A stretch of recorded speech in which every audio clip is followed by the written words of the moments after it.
ഇന്ന് തിരുവോണമാണ്. ഇന്ന് ഞാൻ ഒരു അത്തപ്പൂ ഇടാൻ പോവുകയാണ്. തിരുവോണത്തിൻ്റെ അന്ന് നമ്മളെ വീട്ടിലെ പൂവാണ്, വേറെ ഒന്നും പൈസ കൊടുത്ത് വാങ്ങിച്ചതൊന്നുമല്ല. എൻ്റെ മനസ്സിൻ്റെ സന്തോഷത്തിന് വേണ്ടിയാണ് ഞാനിത് ചെയ്യുന്നത്.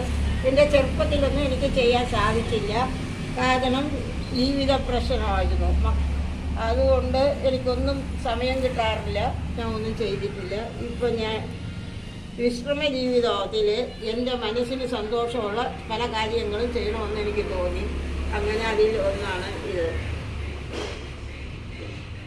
എനിക്ക് നേരെ വീഡിയോ എടുക്കാനും ഇടാനും ഒന്നും അറിഞ്ഞുകൂടാ, എങ്കിലും എൻ്റെ മനസ്സിൻ്റെ ഇതുകൊണ്ട് മാത്രമാണ് ഞാൻ ഈ ചെയ്യുന്നത്. ഇതാ എൻ്റെ വീട്ടിലെ പൂ പറിച്ച് ഞാൻ കാലത്തെ കുളിച്ച് പൂ പറിച്ച് അത്തപ്പൂ ഇടുകയാണ്. എൻ്റെ മനസ്സന്തോഷം അത് ഞാൻ നിങ്ങളിലേക്ക് ഷെയർ ചെയ്യുകയാണ്. നിങ്ങളെനിക്ക് പ്രോത്സാഹനം തരണം.